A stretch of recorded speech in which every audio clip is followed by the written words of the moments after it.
అంటే, సత్యం మనలో ఉండాలి అంటే, మనం ఏదైతే అంటున్నామో అది మనసులో ఉండాలి. నాటుకొని ఉండాలి. అమ్మ అని ఒక పరిస్థితిని పిలిస్తే అమ్మ భావమే రావాలి. ఒక ముద్ద అన్నం పెడితే ఆమె తల్లితో సమానం. మనకు కష్టాల్లో ఉన్నప్పుడు సహాయం చేస్తే తల్లితో సమానం స్త్రీలు. అంటే మాతృభావం ఉంటుంది, వాళ్ళలో అనేక భావాలు ఉంటాయి. దయాజాలి కరుణ ఎక్కువగా స్త్రీలలోనే ఉంటాయి. ఎందుకంటే ఇది అనుభవపూర్వకంగా అనేక మంది చెప్తున్నటువంటి విషయాలు. స్త్రీలు పరమ పవిత్రులు, పరమ పావనులు, అంతేకాకుండా పరమ దయాస్వరూపులు. దయకు, జాలికి, అనేక రూపాలకు, అనేక సహనాలకు వారే నిదర్శనం.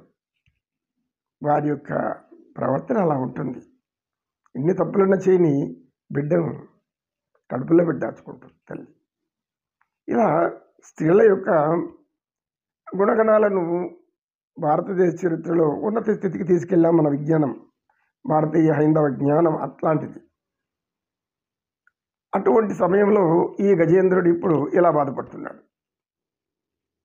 నేను ఎందుకు రావాలి? ఈశ్వరా, నువ్వు దేవుడా, నువ్వు ఉండావంటున్నారు కదా, నా కర్మ ఎందుకు ఇలా కాలాలి? కాలింది కాబట్టి నేను పెడుకుంటాడా, లేకపోతే నేను పెడుకోను. ఎందుకు పెడుకోను? నాకు అన్నీ బాగా జరుగుతున్నప్పుడు నేను గుర్తుపట్టాను, నిన్ను గమనించాను, నిన్ను నాలోకి తీసుకున్నాను, నేను ఈ గురించి ఆలోచించాను లేదు కదా. ఇప్పుడు నా కర్మ కాలింది, ఈ ముసలి నోట్లో నా కాలు తగులుకునింది. ఈ కాలు తగులుకునింది, ఇంకా అది నన్ను వదిలిట్టుగా లేదు. 1000 సంవత్సరాల పోరాడను, అంత అయిపోయింది. ఇప్పుడు ఏమైపోయినాను? చతికిలబడిపోయినాను. యవ్వనంలో విర్రవీగి మహాగర్వాహంకారాలతో అనేసి ఏదో ధనంతో అది ఇది రకరకాలుగా వేషాలు మార్చుకొని ఒక పెద్ద మోటార్ బైకో లేకపోతే ఒక పెద్ద కారు వేసుకొని కనపడిన స్త్రీలంతా మోహింపజేసుకునేలాగా చేసుకొని పాపం అమాయకులు ఏదో అవసరాల కోసం బాధలు పడుతూ ఉంటారు. అటువంటి వాళ్ళనంతా కూడా చూసి ఇలా నియమం చేస్తూ ఉంటారు. దుష్కర్మలు ఇవన్నీ కూడా మనకు నిత్యం చూస్తున్నది వార్తల్లో కూడా. అయితే ఇది ధర్మ విరుద్ధం. దీనికి తర్వాత అనుభవించేటటువంటి కర్మల శిక్షలు ఎలా ఉంటాయంటే భగవంతుడి వేసే శిక్ష చాలా తీవ్రంగా ఉంటుంది. అది మనం ఆలోచించం. నవ్వుతూ ఆనందిస్తూ ఉంటామే కానీ ఆ నవ్వుతూ ఆనందించేది సత్యానికి అనుగుణంగా ధర్మానికి వ్యతిరేకంగా ఉంటుంది. దానివల్ల వచ్చే పరిణామాలు ఎలాంటివో మనం గ్రహించలేరు మానవుడు అని అంటాడు స్వామి వివేకానంద. కనుక యోగులంతా కూడా జ్ఞానాన్నే బోధిస్తారు. జ్ఞానం లేకుండా భక్తి లేదు. భక్తి ఉంటుంది. ఆ భక్తికి జ్ఞానం తోడైతేనే భగవంతుడి దర్శనం అవుతుంది.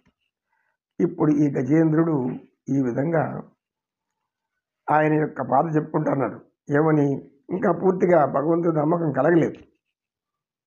నానాయుధములు, అనేక ఏనుగుల సముదాయాలతో వాటిని జయించేటటువంటి వేరే విహారం అన్ని వాటి దగ్గర సేవ చేయించుకున్నాను. ఎందుకు?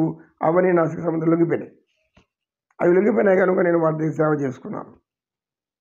అదేవిధంగా గొప్పగా కీర్తించుకున్నాను, సన్మానించుకున్నాను. అందరూ సన్మానించారు. ఇన్ని ఆనందాలు వదులుకొని ఈ పనికిరాని జలాశయానికి నేను ఎందుకు రావాలి? వచ్చాను పో, కాలు ఎందుకు పెట్టాను, పోయి ముసలను ఎందుకు పట్టుకోవాలి, పట్టుకుని పో, నేను మహాబలవంతుడని విర్రవి కానీ ఏనుగుల బలం నాలో ఉందని అది ఏమైపోయింది ఇప్పుడు? ఈశ్వరా, నా కర్మ ఇలా కాలింది ఏమిరా అని అంటున్నాడు గజేంద్రుడు. ఎందుకు నేను వచ్చానో తెలియలేదు, దురాశతో వచ్చాను. ఈ దురాశ దుఃఖానికి కారణమైంది. గజేంద్రుడు అప్పుడు తెలుసుకుంటున్నాడు. మా ఆశ, దురాశ, నిరాశ, పేరాశ ఈ అన్నిటికీ అర్థాలు అప్పుడు అర్థమవుతుంది అన్నమాట. అనుభవించేందుకు అర్థం కాదు. అలా అనుకొని గజేంద్రుడు భగవంతుడిని ప్రార్థిస్తున్నాడు. ఈశ్వర అని ఇప్పుడు అంటున్నాడు ఆయన. పరమేశ్వర, నీవు ఎవరు ఉన్నావు? ఇప్పుడు నాకు నీ అవసరం ఏర్పడింది. నేను సుఖాలు అనిపించేటప్పుడు నాకు అవసరం లేదు.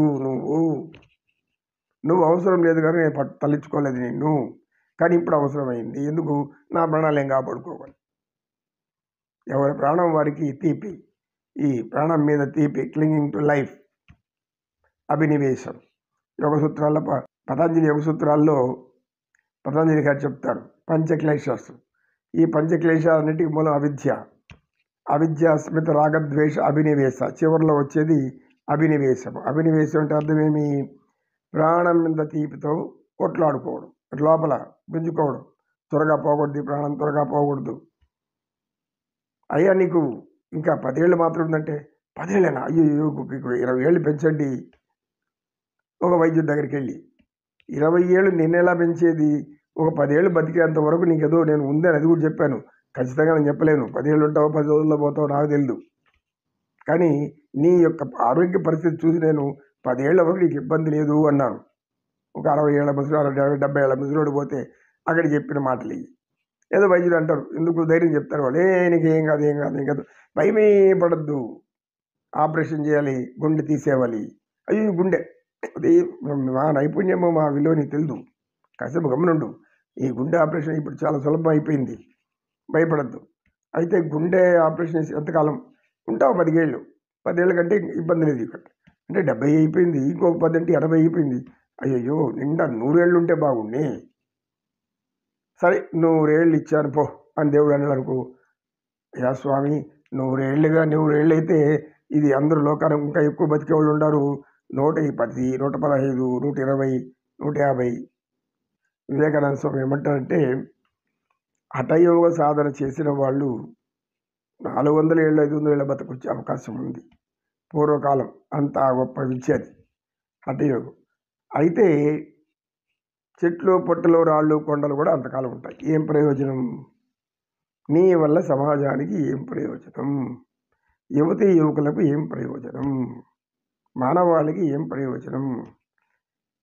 తోటి మానవులకు ఎలాంటి సహాయం చేశావు? నమో కృష్ణ, నమో కృష్ణ. కృష్ణం వందే జగద్గురు, కృష్ణం వందే జగద్గురు.